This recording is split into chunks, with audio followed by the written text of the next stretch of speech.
날씨가 많이 더워졌는데 지난 주말 저녁에 이 더위도 식힐 겸 도심 공원이나 한강으로 나들이 가신 분들 많으시죠? 혹시 밤에는 어떠셨습니까? 이 거대한 술집을 방불케 할 정도로 곳곳에서 술 마시는 모습을 흔히 볼 수 있는데요. 여가와 휴식을 위한 도심 공원이 과도한 음주로 몸살을 앓고 있습니다. 주민들은 쓰레기와 소음공해를 호소하고 있고요. 맥주 한잔 하면서 얘기 나누는 게 뭐가 문제냐? 아니면 음주 청정 지역으로 지정된 만큼 제재와 단속이 필요한 상황이다. 여러분들은 어떻게 생각하십니까? 함께 따라가 보시죠. 서울 마포구의 한 공원. 낮에는 남녀노소 할 것 없이 도심에서 산책을 즐기고 피크닉 나온 가족들도 많이 볼 수 있죠. 밤이 되면 이곳은 전혀 다른 모습으로 바뀝니다. 늘어난 인파로 빈틈없이 꽉 찬 풀밭. 돗자리를 깔고 3, 4, 5 모여 앉았는데요. 여기에 빠질 수 없는 것은 바로 술입니다. 사람들도 많고 공기도 좋고 이제 날씨도 좋아져서 친구랑 같이 나오면은 기분이 좋아서 마시는 것 같아요. 길가 벤치에서도 술 마시는 사람들을 쉽게 볼 수 있죠.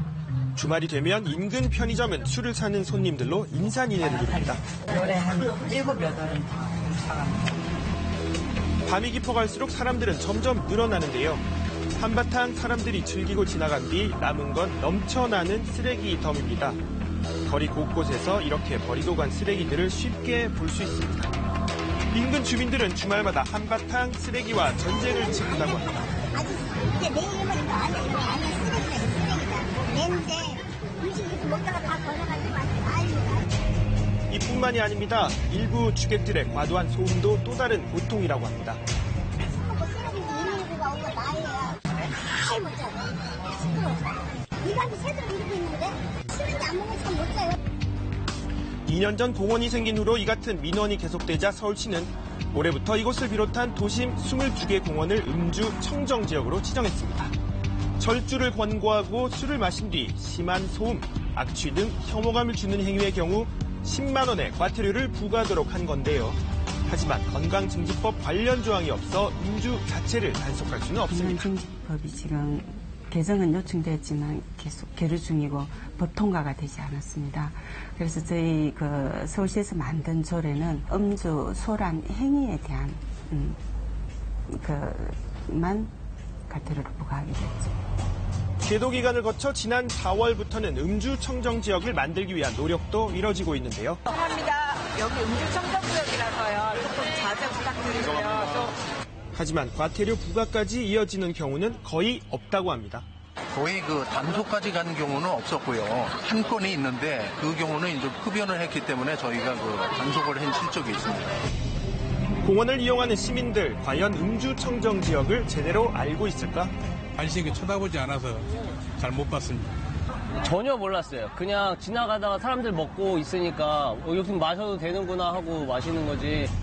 왜 서울시의 직영공원에서만 음주 청정 지역으로 단속하느냐를 놓고 아직 찬반이 엇갈리기도 합니다. 안 맞는 얘기가 이렇게 많은 술집들이 있고 그 공간에서 젊은 세대들의 문화를 형성해가지고 즐기고 있는 공간인데 뜬금없이 저런 말이 나와서 좀 이런 것들 방해한다는 게 공공장소잖아요.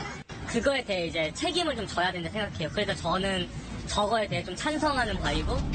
주말 저녁 서울 한강공원. 낮 동안 무더위를 잊으려 시원한 강가를 찾은 시민들로 만원인데요. 강바람을 맞으며 마시는 시원한 캔맥주를 비롯해 3, 4, 5 모여 앉은 사람들마다 빠지지 않는 것은 바로 술입니다. 한강 바라보면서 먹으면 이쁘기도 하고 술맛도 더 좋은 것 같아서 이렇게 먹고 있습니다. 몇몇 한강공원에서 주말마다 운영되는 야시장 메뉴도 술안주로 인기가 많다고 합니다. 이러다 보니 공원 내 편의점은 주말 술 판매가 매출의 상당 부분을 차지한다고 합니다. 주말에는 많아요. 그거 우리도 장사하는 거예요.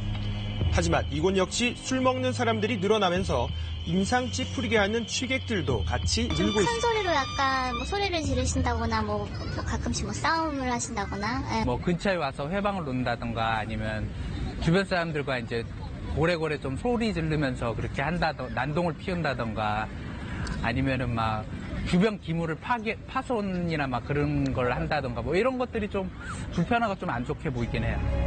취객들로 골머리를 앓는 건 바로 현장 종사자들입니다. 술을 너무 암이 있어가지고 자기 몸을 가누지를 못하거나 공원 벤치나 잔디밭에 쓰러져 있는 경우는 종종 있죠. 밤이 깊어가면 쓰레기 문제도 이렇게 심각해지는데요.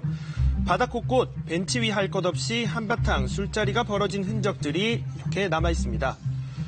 쓰레기통이 있는 곳은 아예 거대한 쓰레기산을 이룬 지 오래입니다. 그러니까 외국에서 보면은 보통 벌금도 더 많이 내게 하고 아무래도 문화적으로 더 쓰레기 같은 거를 안 버리게 이게 만드는데 한국에는 그런 게 전혀 없는 것 같아서 저는 규제해야 한다고 생각해요. 경찰분들이 조금 단속을 해주시면 좋겠어요.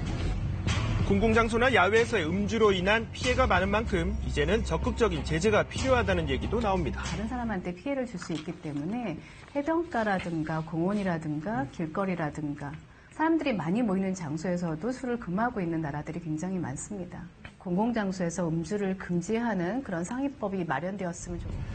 오늘 혹시 도심공원이나 한강에 나가 맥주 한잔 하실 계획이신 분들 단속과 제재 이전에 서로 조금씩 배려하는 건 어떨까요?